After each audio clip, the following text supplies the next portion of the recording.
Segue aqui mais um áudio do livro A Quarta Dimensão. Recomendo você reservar alguns minutos e ouvir o áudio até o final, pois o conhecimento aqui contido vai transformar a sua vida. A Quarta Dimensão, David Yong Cho. Capítulo 5. A Escola de André. Ao receber Jesus Cristo como seu Salvador pessoal, seu espírito nasce de novo instantaneamente, recebe num instante a vida de Deus e nesse mesmo instante, seu ser espiritual ganha a vida eterna. Mas sua mente e seus pensamentos devem ser renovados segundo seu espírito renascido. E essa renovação é obra que requer uma vida toda, tempo, energia e luta. Essa renovação é necessária se a pessoa deseja receber adequadamente as palavras rema concedidas por Deus e agir segundo elas, permitindo que a criatividade poderosa da palavra falada permaneça vital. Muitas pessoas experimentam o renascimento espiritual, mas não renovam a mente a fim de verdadeiramente compreender os pensamentos de Deus. Não levam a vida segundo os pensamentos de Deus.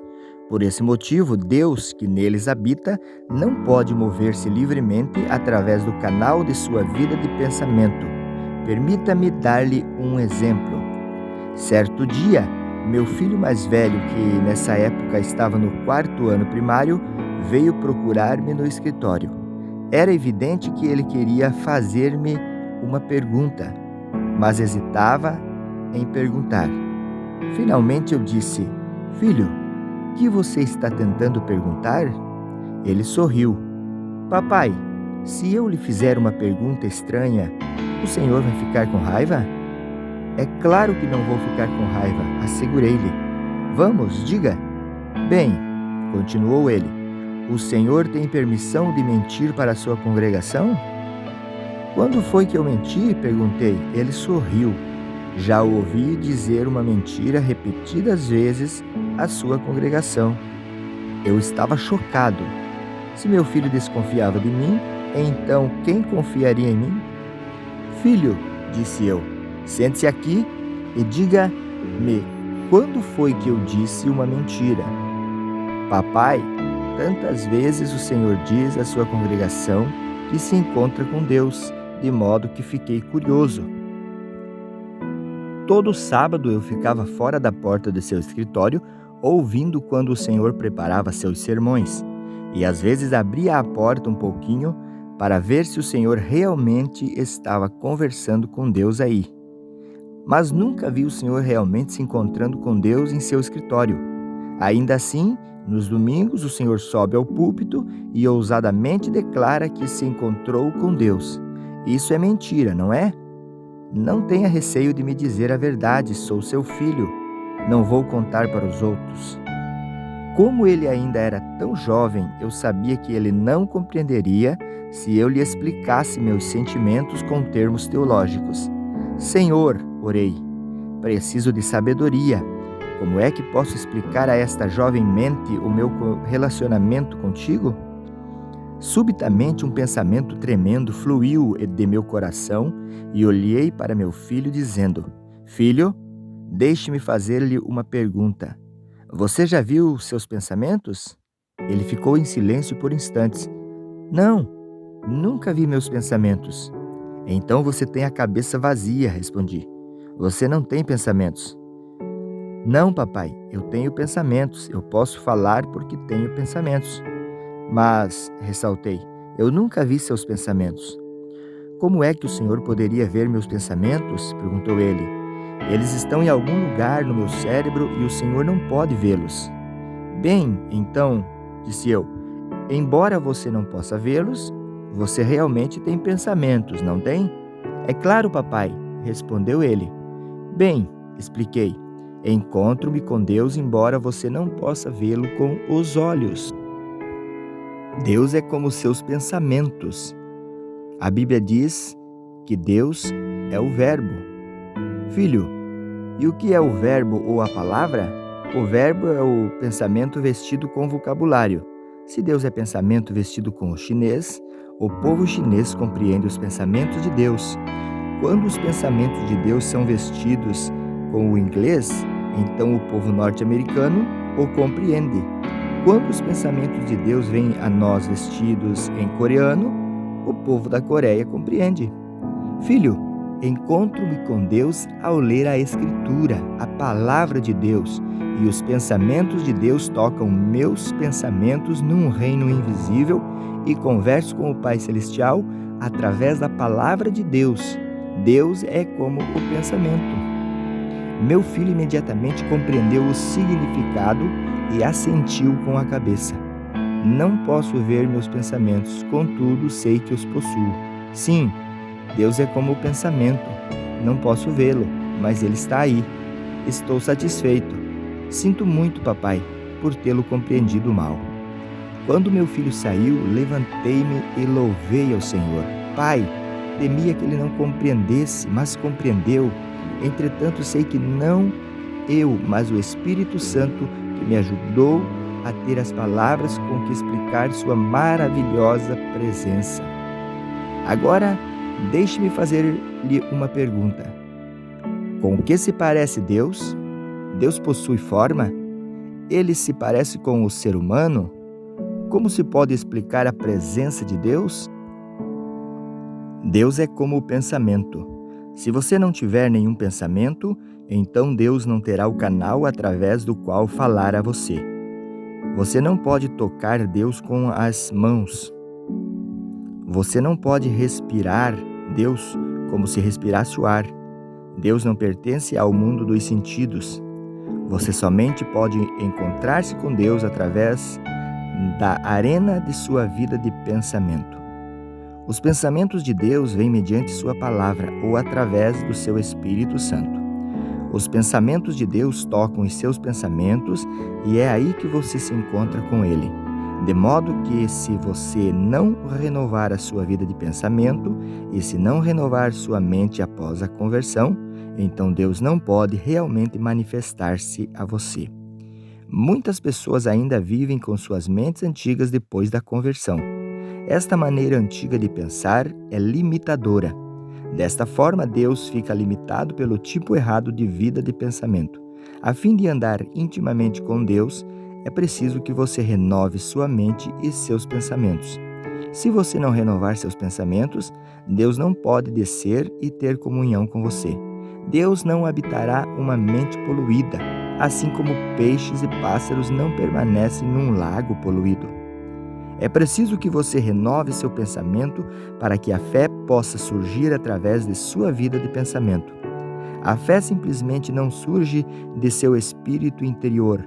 A fé vem em cooperação com seus pensamentos, pois a fé vem pelo ouvir, e o ouvir pela palavra de Deus. Primeiro é preciso que a pessoa ouça, e através do ouvir, a palavra de Deus chega-lhe aos pensamentos, mediante a vida de pensamento. Os pensamentos de Deus entram em seu espírito e produzem fé. Portanto, se a pessoa não renovar seus pensamentos, não poderá compreender completamente a palavra de Deus. E sem a renovação da mente, sem o ouvir da palavra, a pessoa não pode ter fé, pois a fé vem pelo ouvir. E o que ouvimos? Ouvimos os pensamentos de Deus. A arena de seu pensar enxerta os pensamentos de Deus e produz a fé. Através da fé, Deus pode fluir de você para os outros. A sua vida de pensamento é demasiadamente importante. Você deve renovar sua mente. Há 3 passos para que você possa usar para renovar sua mente.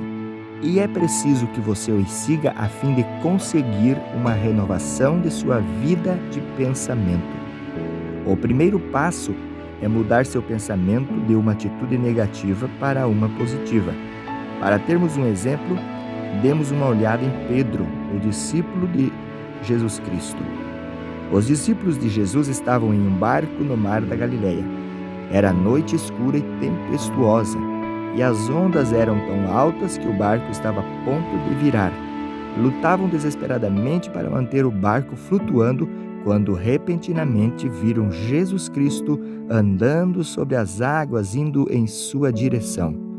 Naquela época havia uma crença popular que, ao ver o marinheiro um fantasma no mar, seu barco afundaria. Por isso, quando os discípulos pescadores viram a Cristo, ficaram paralisados de medo, pensando que seu barco ia afundar e que iriam afogar-se. Mas Jesus falou: "Sou Cristo, não tenham medo." Pedro gritou: "Se és Jesus, ordena que eu vá a ti." Pedro sempre falava sem pensar. Era um homem terrivelmente emocional, mas tinha o dom da audácia, de modo que Deus o usou. Cristo então disse que ele fosse. Ao ouvir esta ordem, imediatamente aceitou a palavra de Jesus Cristo e seu pensar foi renovado. Humanamente falando, Pedro jamais poderia andar sobre as águas, mas ao aceitar a palavra de Jesus Cristo, instantaneamente sua mente foi renovada. Pedro mudou seu pensar de uma atitude negativa para uma positiva. Pedro jamais acreditaria poder andar sobre as águas, mas ao ouvir o mandamento de Jesus e ao aceitar essa ordem, mudou seu pensamento. Creu que podia andar sobre as águas. Mudou seu pensar e os homens sempre agem de acordo com seus pensamentos. Quando Pedro renovou seus pensamentos, quando creu que podia andar sobre as águas, agiu de acordo com isso e saltou fora do barco. A noite continuava escura e tempestuosa, e as ondas muito altas. Mas Pedro arriscou audazmente sua vida, lançando-se ao mar pela fé, e começou a andar sobre as águas. Os milagres sempre seguem uma mente renovada. Quando percebeu que podia andar sobre as águas, Pedro enfrentou as ondas. Seus pés molharam-se com a espuma. Deu passos sobre a crista das ondas. Estava andando sobre as águas. Mas subitamente olhou ao seu redor. Viu os negros vales criados pelas ondas e começou a voltar a seu antigo modo de pensar. "Olhem para mim", pensou ele. "Não sou eu um ser humano? Estou andando sobre as águas e não podemos fazer isso. Nós, os seres humanos, devemos andar na terra, não na água. Não sou um peixe, mas olhem para mim, estou andando sobre as águas. Isso está errado. É impossível fazer isso." Ele mudou seu padrão de pensamento, pensou que não podia andar sobre as águas e instantaneamente começou a afundar-se. Deus relaciona-se com cada um de nós através da nossa vida de pensamento. Quando Pedro recebeu a palavra rema de Cristo, renovou seu pensamento e por isso pensou que podia andar sobre as águas e andou. Mas ao mudar seu pensamento e pensar ser isso impossível, imediatamente começou a afundar-se. Este é um conceito muito importante, pois segundo o pensar dos homens, também será sua ação. Se você pensar ser um rei ou uma rainha, agirá como rei ou como rainha. Se pensar ser indigno e não ter valor nenhum, então agirá como se fosse indigno e não tivesse nenhum valor. De modo que é vital que renovemos nossos pensamentos e pensemos positivamente. Permita-me ilustrar este ponto com um exemplo real. Conheci certa vez um médico que se dizia ateu. Muito sofri por causa dele. Por muito tempo ele se opôs ao meu ministério, desafiando-me a fé, atacando minhas palavras e crenças. Então um dia esse médico sofreu um derrame e ficou paralítico. E por causa de sua paralisia ia morrendo lentamente. Então o médico veio à minha igreja pedindo que eu orasse por sua cura. Muitas pessoas se gabam de seus pontos de vista ateus. Entretanto, quando estas mesmas pessoas experimentam a noite escura e se encontram com as ondas tempestuosas, seu ateísmo torna-se muito fraco. De modo que esse médico veio à minha igreja e orei por ele. Ele recebeu a oração da fé e levantou-se de sua cadeira e saiu andando com passadas fortes. Todo mundo batia palma e gritava, louvando a Deus. No domingo seguinte, foi à igreja andando sem ajuda de ninguém. Novamente pediu que eu orasse por ele, mas eu estava ocupado demais e não pude orar. Ao ver que eu não podia orar pessoalmente por ele, mudou seu modo de pensar, seus pensamentos regrediram e ele voltou ao seu antigo estado. Por não poder receber a oração da fé, tornou-se descrente de novo. Ao sair de meu escritório em direção ao carro, caiu e sua esposa teve de chamar uma ambulância a fim de levá-lo para o hospital. Regrediu por ter mudado seus pensamentos. O poder de Deus o deixou e assim como Pedro começou a duvidar e afundar-se no mar da Galileia, assim o fez o médico, perdendo-se para seus temores e de novo tornando-se paralítico. Os pensamentos são importantes de modo que não negligencie em renovar sua vida de pensamento. Seja totalmente positivo em seu pensar. Não pense negativamente. Deus é luz e nele não há trevas nenhuma. Não há nada negativo em Deus, pois em Deus só reside o positivo. Coisas positivas estão acontecendo, de modo que para ter comunhão com Deus é preciso que você renove sua mente e pense positivamente. Alimente sua mente com a Escritura, pois a palavra de Deus está cheia de vida positiva. Tenha também cuidado ao alimentar-se da palavra de Deus para que não restrinja sua maneira de pensar aos padrões tradicionais de pensamento. Seja revolucionário. Muitas pessoas estão presas por pensarem somente da maneira tradicional, da maneira ortodoxa. Portanto, Deus é incapaz de realizar as grandes obras que deseja realizar através delas.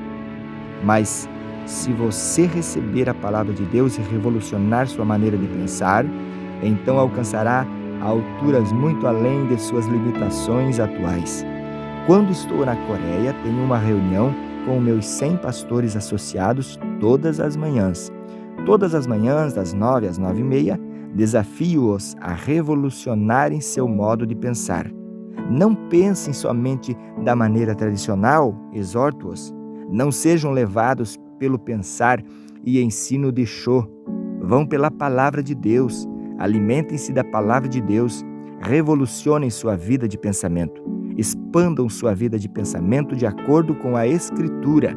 Então Deus poderá ter liberdade absoluta de expressar-se através de seus pensamentos. Depois de eu dizer estas palavras, meus pastores assistentes tornam-se grandemente motivados, recebem a palavra e, se tiverem um pensamento realmente revolucionário, o executam. Então eu vejo resultados. Não intervenho em sua obra, a não ser que estejam tendo problemas. Uma vez que delego a autoridade, essa autoridade permanece delegada. Já não me preocupo com ela. É mediante esse método positivo que trabalho com meus assistentes, ministros de sucesso, responsáveis pelas necessidades de certa parte dos 50.000 membros adultos de nossa igreja. Tendo mudado sua atitude negativa de pensamento para a positiva, o segundo passo será treinar-se constantemente a fim de pensar em termos de milagres. Esta atitude de pensamento pode ser vista na vida dos discípulos de Cristo. Certa vez Jesus saiu para o deserto com 5.000 pessoas seguindo. Além dos 5.000 homens, provavelmente também havia mulheres e crianças. Na realidade, então, devia haver cerca de 20.000 pessoas ao todo. Aproximando-se à tarde, o povo teve fome. Estava ficando escuro e frio e as mulheres e crianças começaram a ficar para trás ao longo do caminho. Cristo chamou Felipe. Felipe, posso ver que todo esse povo está com fome. Alimente-o. Felipe, pois, recebeu a ordem do nosso Senhor Jesus Cristo para alimentar essa grande multidão. Se fôssemos apresentar esse acontecimento em termos de hoje, podemos muito bem imaginar Felipe tentando organizar uma comissão para estudar a maneira de alimentar este povo todo.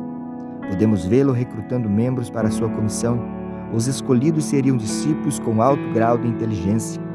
Cavalheiros, nosso Senhor Jesus Cristo ordenou-me que alimentasse essas 20.000 pessoas no deserto. Assim, nossa comissão tem a responsabilidade de encontrar uma maneira viável de fazer tal proeza. Os senhores têm alguma ideia?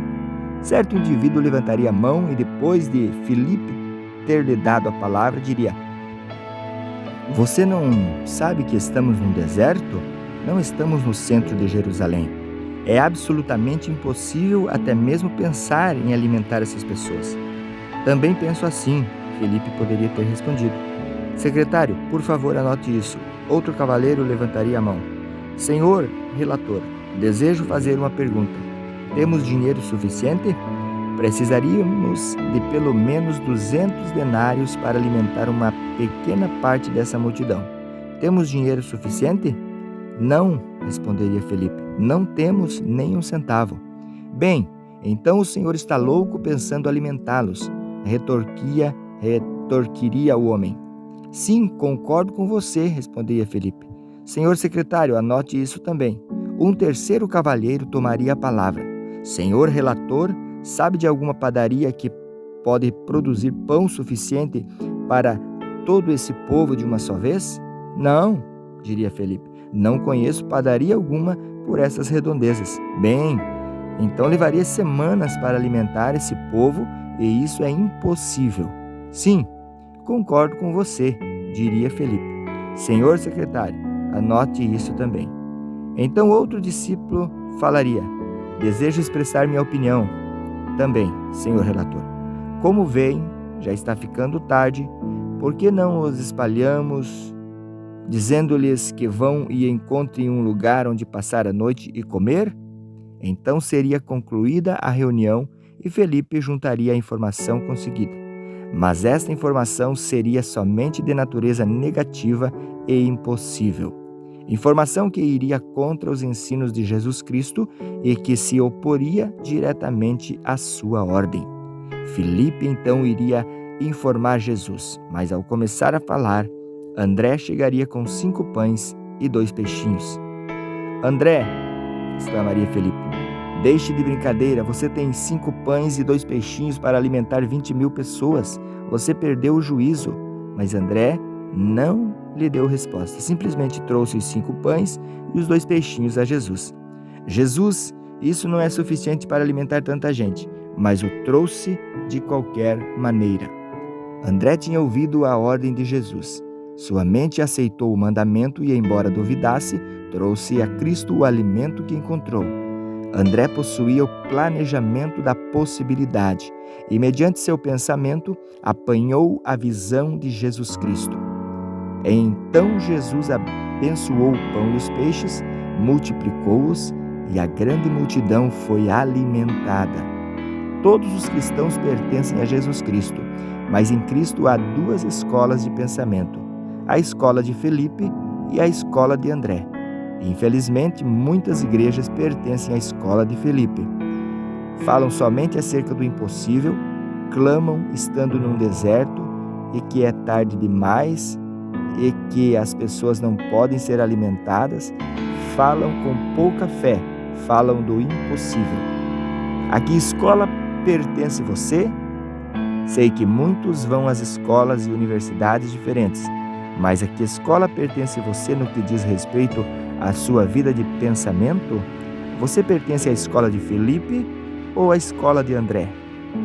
Quando Deus me falou no coração em 1969, dizendo-me que construísse uma igreja para acomodar 10.000 pessoas, fiquei apavorado. Em todos os instantes, sentia-me como Felipe. Conversei com o corpo diaconal e todos pensavam como os discípulos de Felipe. Diziam-me ser impossível. Ao falar novamente com meus 600 diáconos, descobri que todos eles pensavam da mesma maneira, de modo que eu também me uni à escola de Felipe. Fui a Jesus e disse-lhe que não podia construir a igreja.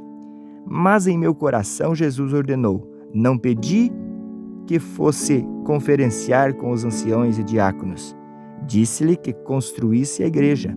Senhor, respondi, sabes que nada tenho com o que construir. Será preciso muito mais dinheiro do que disponho no presente. Então, através do Espírito Santo, Jesus falou-me ao coração. O que tem você que podia dar pessoalmente? Em meu coração sabia o que ele estava pedindo, mas recusava-me a reconhecer seu pedido e disse: Jesus, não peça que eu faça isso.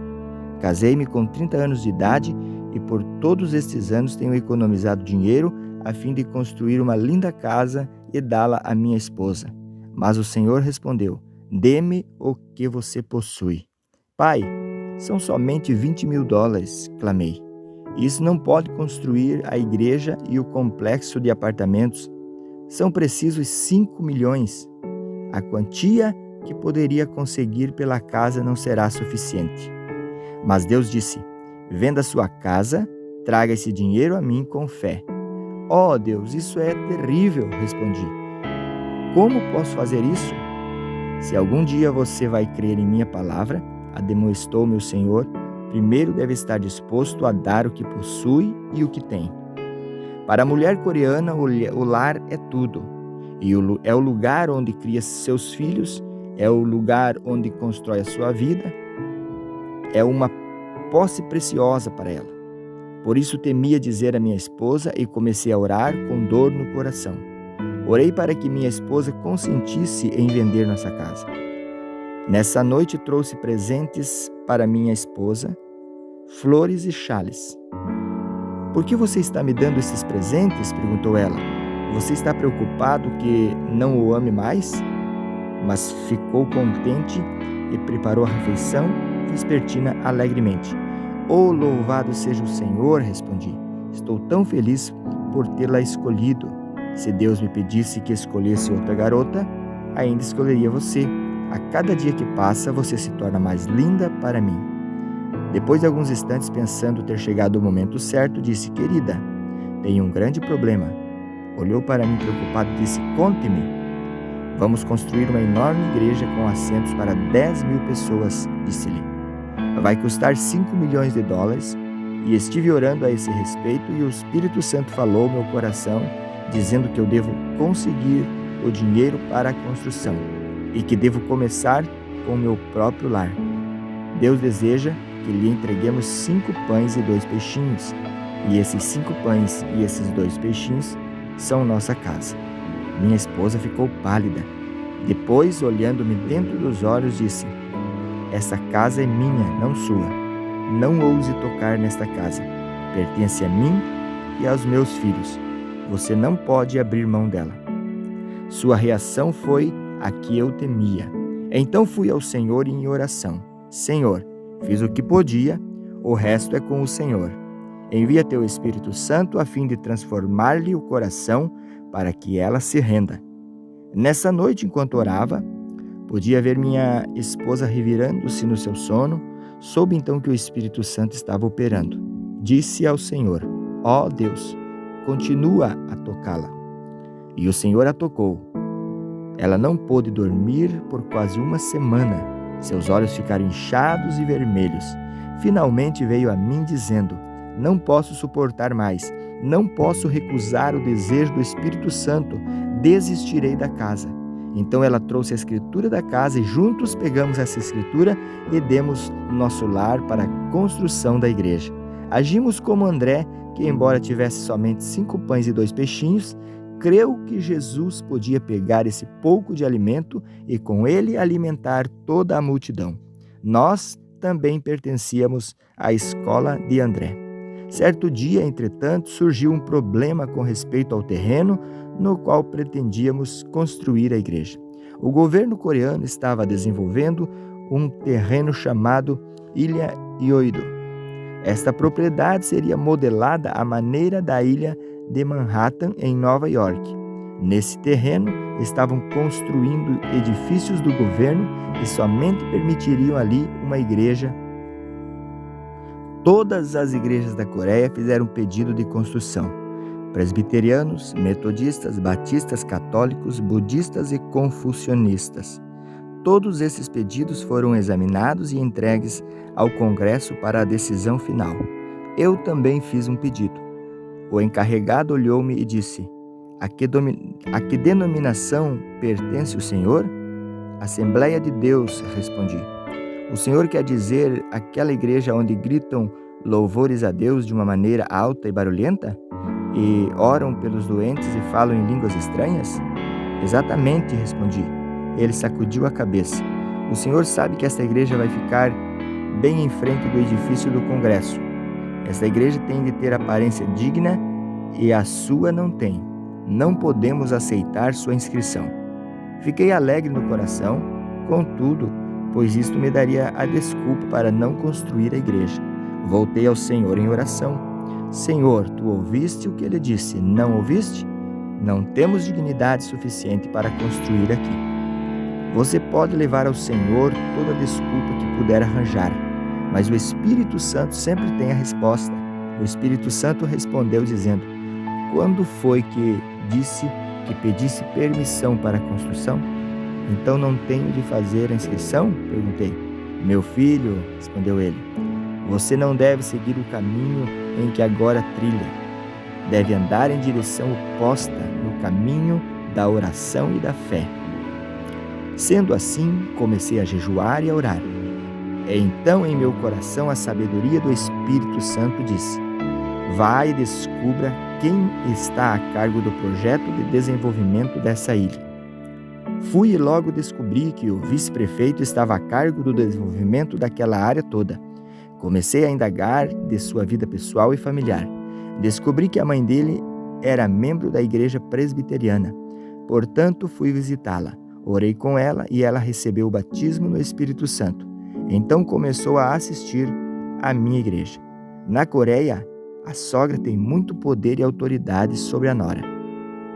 Disse a esta senhora que trouxesse a nora para sua igreja, dizendo-lhe: sua nora tem de ser salva. Assim, ela orou e eu também orei. Ela trouxe a mulher do filho para a igreja.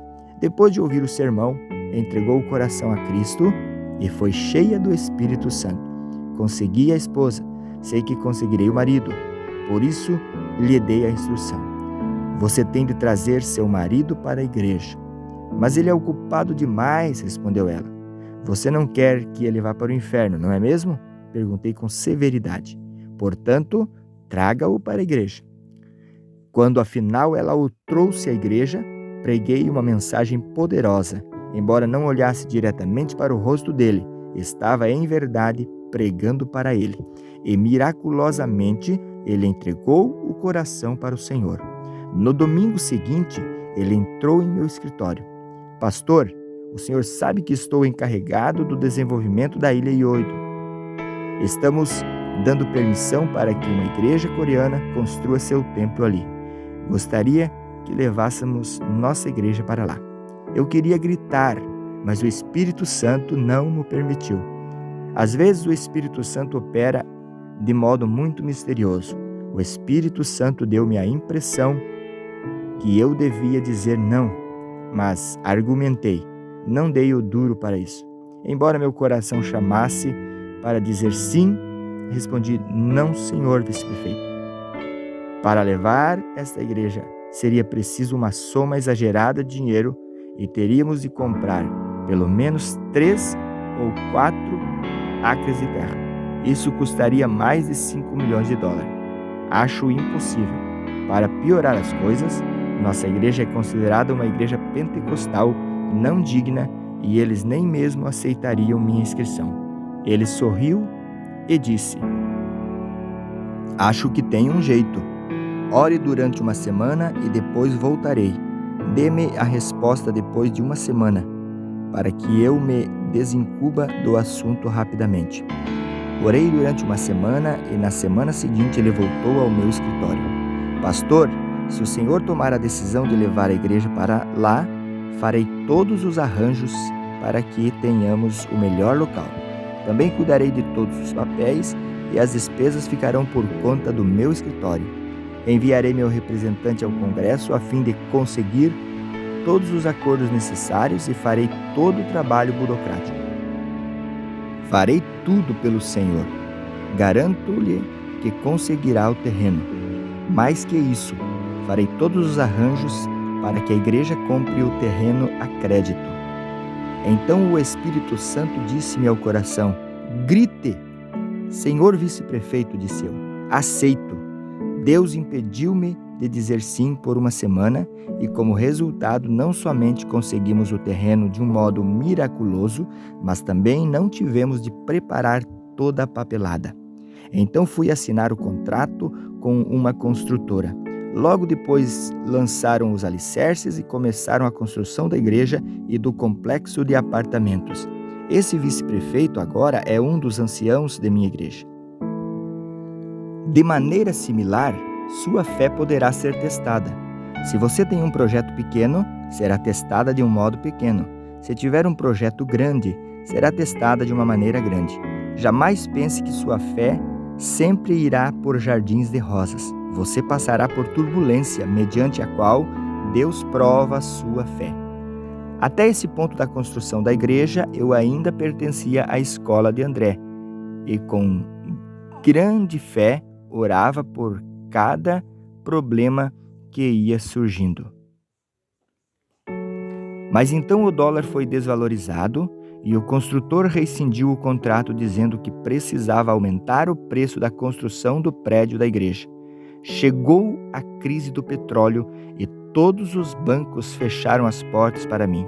Meu povo começou a perder os empregos e o orçamento da igreja mal dava para pagar os juros dos empréstimos. Não somente não podia pagar os que trabalhavam na igreja, mas eu também não recebia meu salário. Então a companhia tentou processar-me porque eu não podia pagar o aumento necessário e as contas começaram a chegar uma após a outra. Conta de luz, conta de esgoto, conta de construção. Contas empilhavam-se sobre minha escrivaninha, mas eu não tinha o dinheiro com que pagá-las. Não tinha dinheiro nem para contratar um advogado. Os construtores começaram a desistir porque não podia pagar-lhes o salário. Ninguém quer ficar num barco que se afunda. E eu me afundava rapidamente. Uma vez que tínhamos vendido nossa casa e não tínhamos para onde ir, levei minha família para um apartamento inacabado no 7º andar do complexo de apartamentos da igreja. Não tínhamos água encanada nem aquecimento e estava fazendo muito frio. Todas as noites eu ia para o apartamento vazio e todas as noites tremíamos de frio. Não tínhamos alimento e tudo parecia tão escuro. Estava chegando ao fundo, logo me tornando um discípulo de Felipe. Disse a mim mesmo: sim, cometi um erro. Eu nunca devia ter acreditado em Deus desta maneira. Devia ter pensado com o padrão tradicional. Eu não devia ter começado a andar sobre as águas. A coisa toda a respeito da fé é falsa.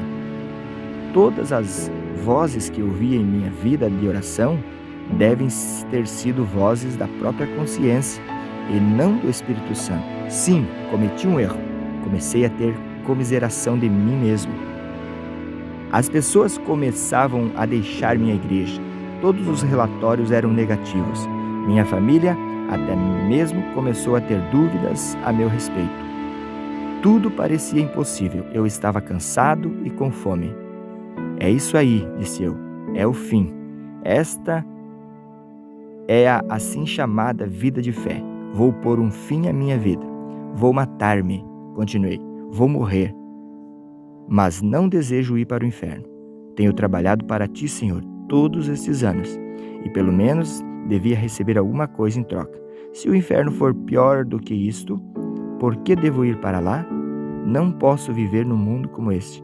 Vou suicidar-me, mas por favor, Deus, aceita minha alma e envia-me para o céu. O impacto da oração foi mais poderoso do que eu pensava, e enquanto orava ouvi uma voz que dizia: você é um covarde, deseja matar a si mesmo e tornar-se objeto de escárnio para o meu povo. Você vai permanecer covarde? Ou você é um homem de fé? Sim, admiti, sou covarde. Novamente a voz falou: não somente você irá para o inferno, mas também levará consigo muitos de seus membros que confiam em você. Você tomou dinheiro emprestado de alguns dos anciãos e de alguns membros. Lembre-se dos milhares de dólares que tomou emprestado das preciosas irmãs da igreja. Todos eles confiaram em você. Agora você quer se matar, cometer suicídio. Você causará uma reação em cadeia. Por causa de sua covardia, muitos perderão a fé, terão lares desfeitos e alguns também cometerão suicídio. Que repercussão você fará sentir no mundo cristão? Essas palavras derramaram-se em meu coração. Caí de joelhos chorando.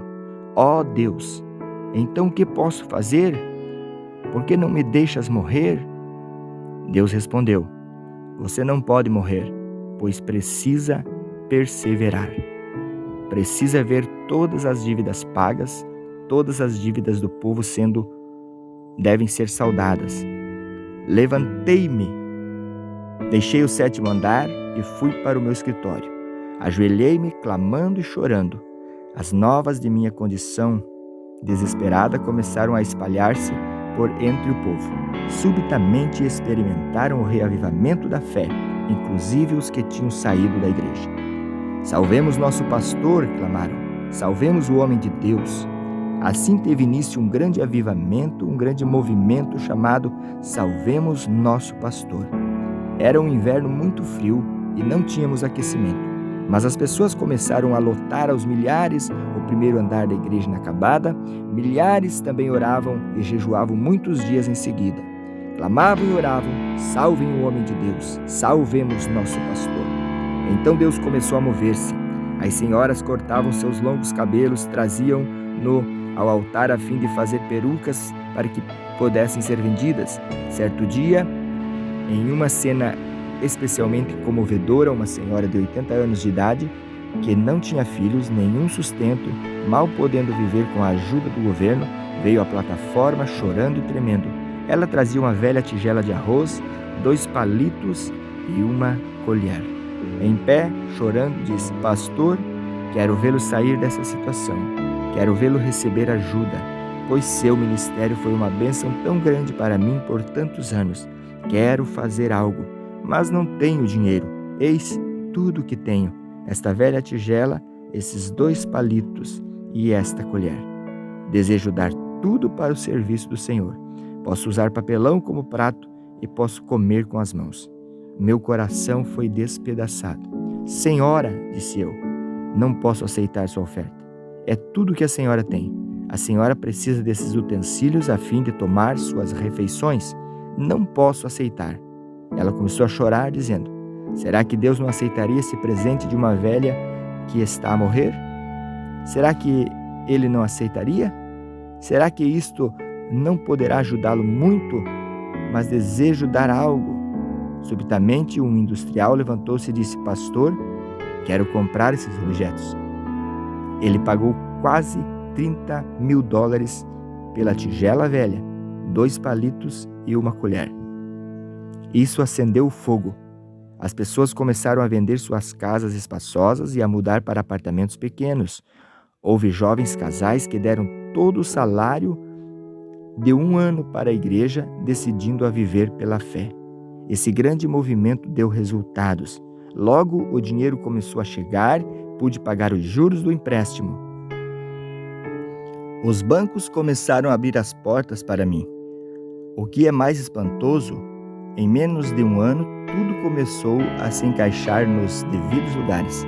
Paguei todas as dívidas e ficamos livres até 1953.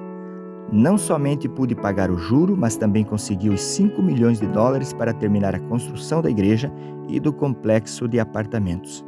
E Deus novamente provou que a escola de André é melhor. Que pensar em termos de milagres é ter o pensamento que Deus deseja que tenhamos. Muita gente pensa que quando temos fé, tudo vai fluir facilmente e encontraremos poucos problemas. Mas é importante lembrar que tal não acontece. Veja Abraão, ele tinha fé, mas suportou tribulações por 25 anos. Jacó sofreu agruras por 20 anos, José por 13 e Moisés por 40. Os discípulos de Cristo passaram por tribulações e tentações toda a sua vida. Não se deixe desanimar depois de passar por algumas semanas de dificuldades ou alguns meses de tribulação. Não deixe cair as mãos em derrota, clamando: ó, onde está Deus? Deus está sempre presente, sempre testando-o. Às vezes Deus deseja fortalecer e fortificar-lhe a medula, e às vezes, enquanto está sendo fortalecido, quase que pode ouvir os ossos estalando.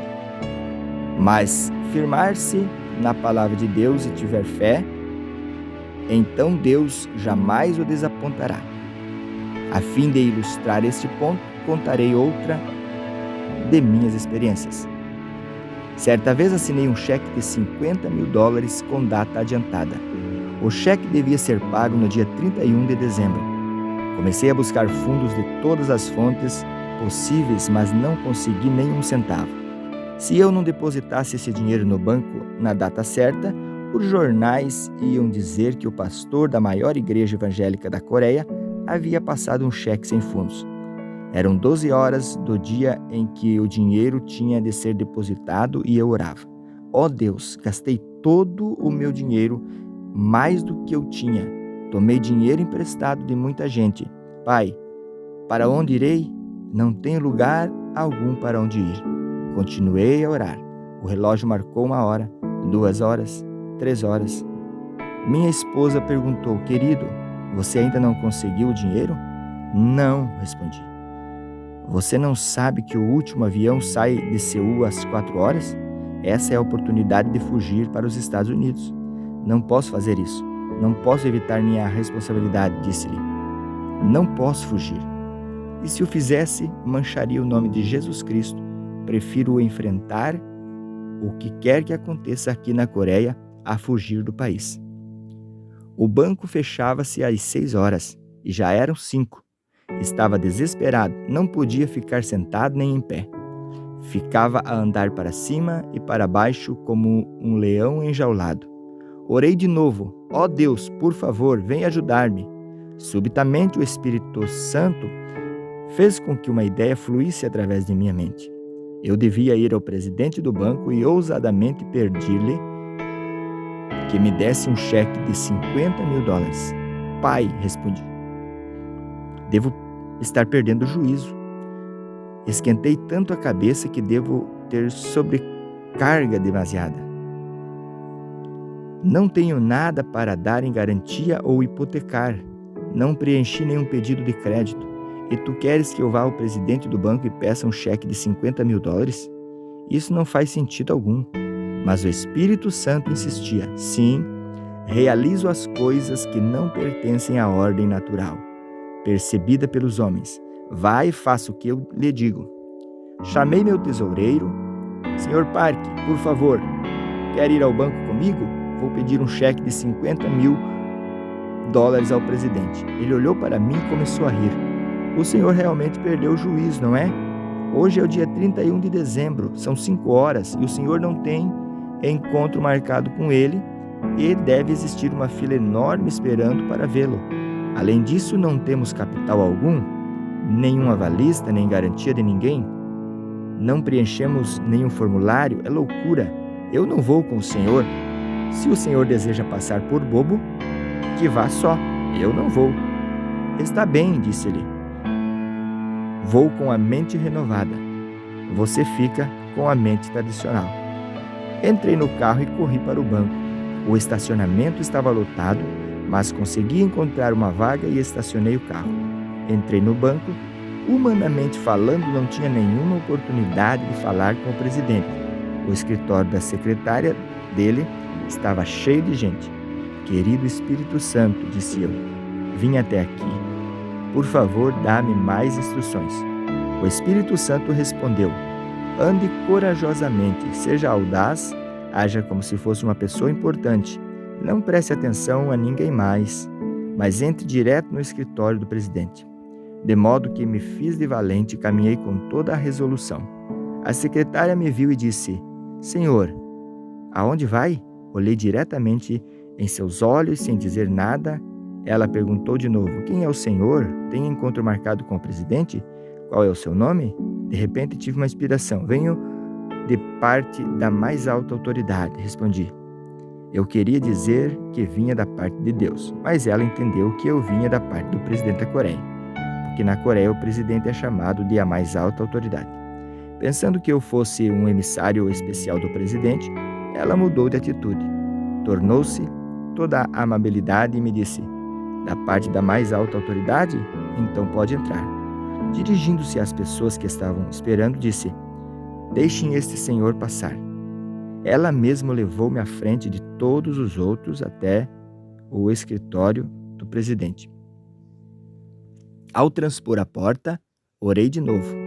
Querido Espírito Santo, cheguei até aqui. Agora o que devo fazer? O Espírito do Senhor veio sobre mim, assim como tinha vindo sobre os outros homens de fé, e senti-me forte e audaz. O Espírito continuava a repetir: você é um filho do rei, uma pessoa importante, continue a agir como o grande personagem que é. Assim entrei ousadamente, sentei-me no sofá, cruzei as pernas. O presidente do banco entrou. Veio para mim com a mão estendida, perguntando sorridentemente: que tipo de negócios tem o senhor? Com que propósito veio? Será que o conheço?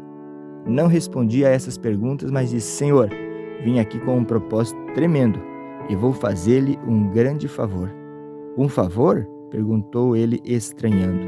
Sim, se o senhor me fizer um pequeno favor, posso trazer-lhe 10.000 contas novas para o princípio do ano. Disse-lhe. 10.000 contas novas? Exclamou ele. Apanhe o telefone e peça informação a meu respeito. Sou o Dr. Yong Cho, pastor da maior igreja evangélica da Coreia. Nossa igreja possui mais de 10.000 membros e tenho grande autoridade sobre todos esses anciãos. Posso fazer com que todos eles transfiram suas contas para o seu banco no ano que vem.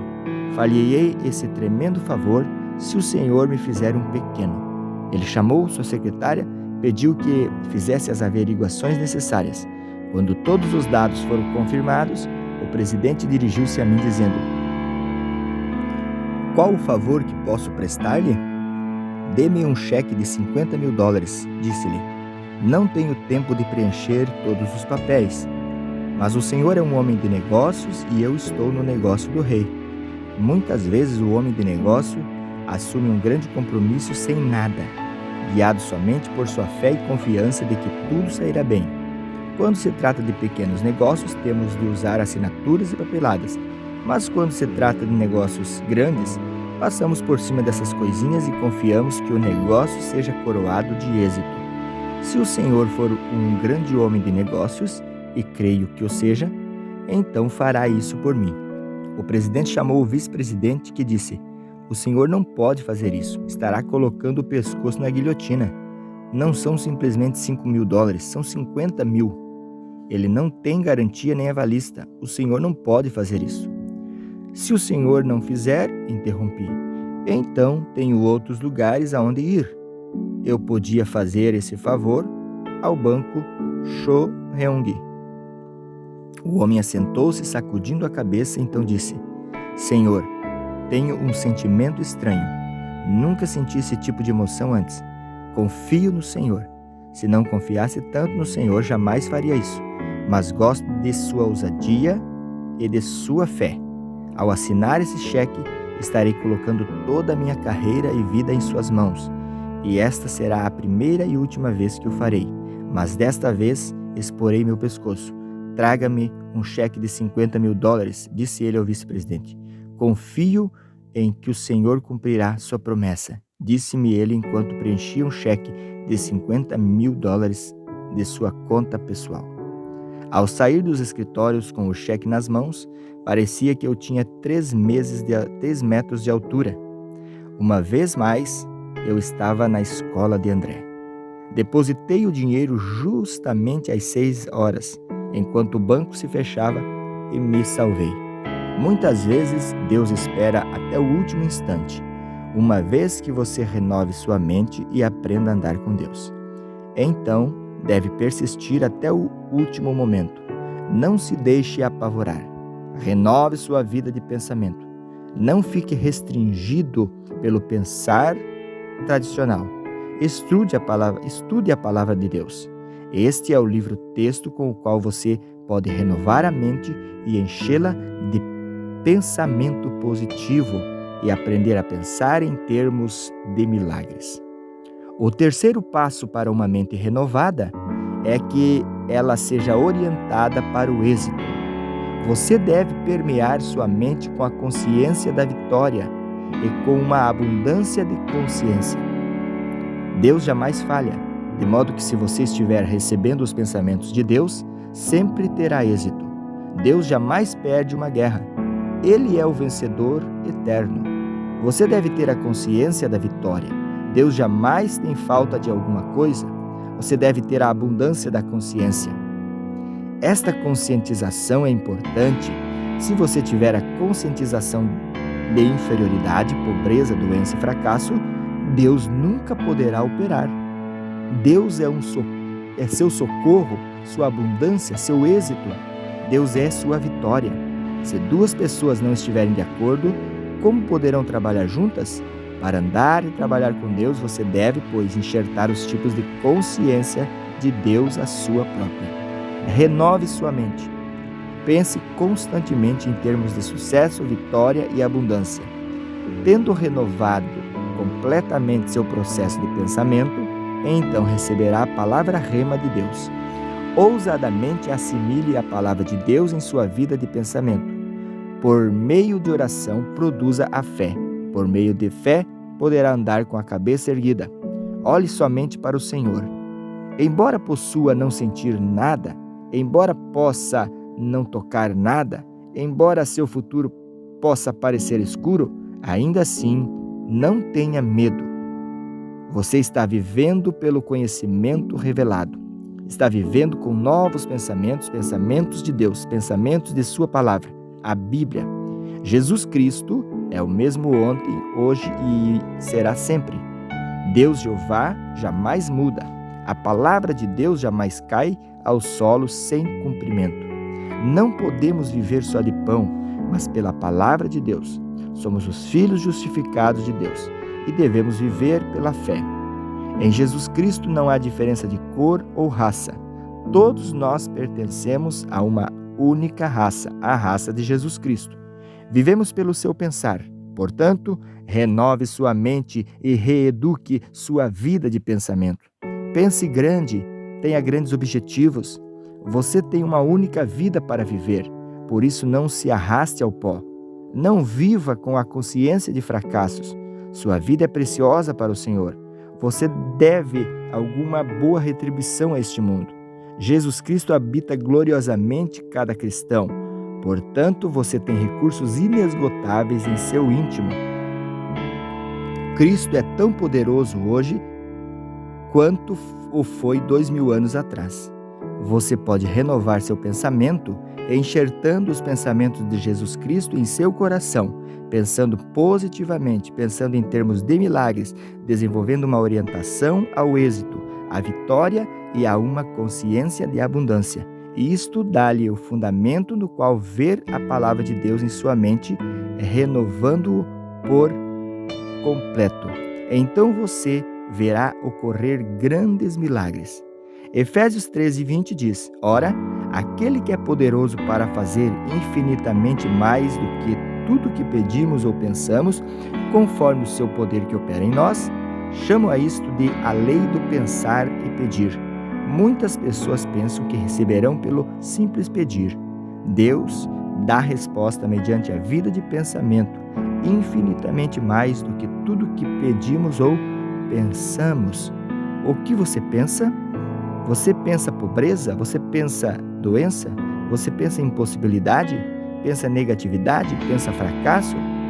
Se orar dessa maneira, Deus não terá o canal pelo qual fluir. Qual é sua vida de pensamento? Você renovou sua vida de pensamento? Deus está disposto a obrar abundantemente em sua vida, mas será por meio da renovação de seu pensamento. Você deve ler a Bíblia. Não ler a Bíblia por costume ou prescrição religiosa. Não ler a Bíblia procurando novas formas legalistas de viver. Não leia a Bíblia por tradição histórica. Leia-a para alimentar sua mente e mudar por completo toda a ordem de seus pensamentos para renovar totalmente sua vida de pensamento. Encha seu pensamento com a palavra de Deus. Então Deus poderá fluir livremente através de sua vida e fazer por intermédio de você grandes coisas para a sua glória.